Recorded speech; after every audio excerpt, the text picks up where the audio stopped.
প্রিয় দর্শক দেখতে পাচ্ছেন রবিউলকে। রবিউল কিন্তু বেলুন বিক্রি করে, গভীর রাতে রবিউল বেলুন বিক্রি করছে।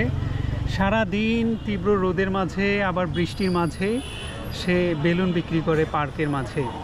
তো ওর বিষয়টা আসলে তুলে ধরবার জন্য আমি ওকে ডেকে এনেছি আমার কাছে। আপনারা রবিউলকে দেখতে পাচ্ছেন, রাতের অন্ধকারে আসলে সেইভাবে দেখা যাচ্ছে না। একটু রবিউলের চাঁদ মুখটা, এই হচ্ছে রবিউল।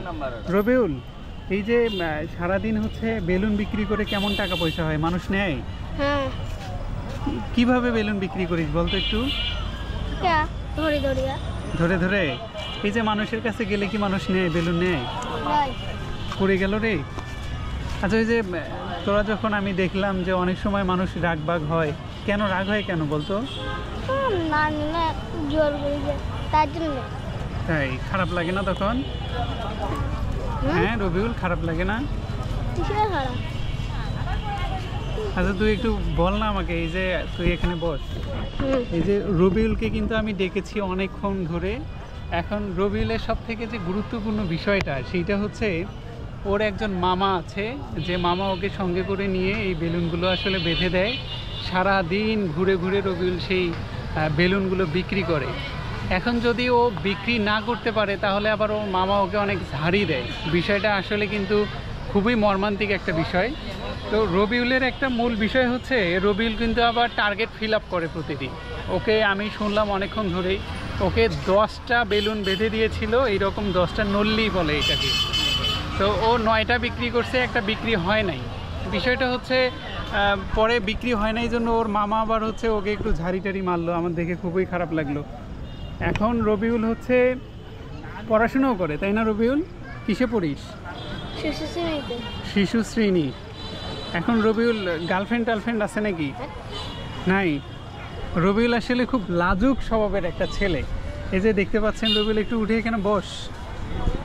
ওর আচ্ছা রবিউল, এখন তোর আসলে এই যে বেলুন বিক্রি করতে কি ভালো লাগে বলতো? ভালো লাগে। পড়াশোনা বাদ দিয়ে তুই বেলুন বিক্রি করতেছিস, তোর বাবা মা কিছু বলে না? হ্যাঁ, একবার আমি পড়াশোনা বাদ দিই। পড়াশোনা বাদ দিস নাই? বেলুন বিক্রির পাশাপাশি কিন্তু সে পড়াশোনাও করছে। এত ছোট্ট বয়সে আসলে অনেকগুলো দায়িত্ব রবিউলের। কয় ভাই বোন তোরা? দুই ভাই এক বোন। কে বড় কে? আমি বড় সব। তুই বড় সবার? আচ্ছা, এই যে রবিউল, তোর আম্মু কিছু বলে না? এই যে গভীর রাতে তুই এখানে বসে আছিস, না কিছু বলে না? তোর আব্বু? আব্বু কিছু বলে না? এই যে তুই যে এখানে আছিস, আমরা দেখা যায় যে আশেপাশে চুল ধরা, মানে ছেলে ধরা, এগুলো ভয় লাগে না? পাগল অনেকে মারধর করে। হ্যাঁ, এত সাহস হইলো কিভাবে তোর বলতো? একা একা চলতে পারিস?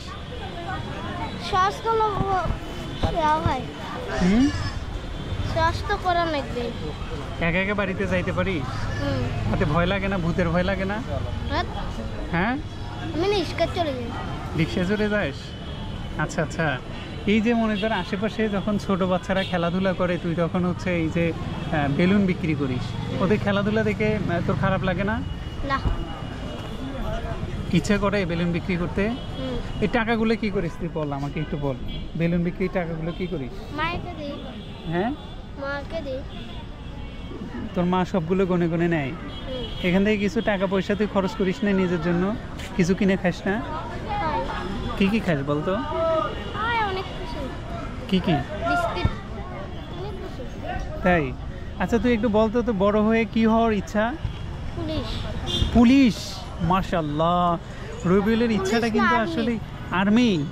মাশাআল্লাহ, পুলিশের থেকে কিন্তু আর্মি ভালো, জানিস সেটা তুই?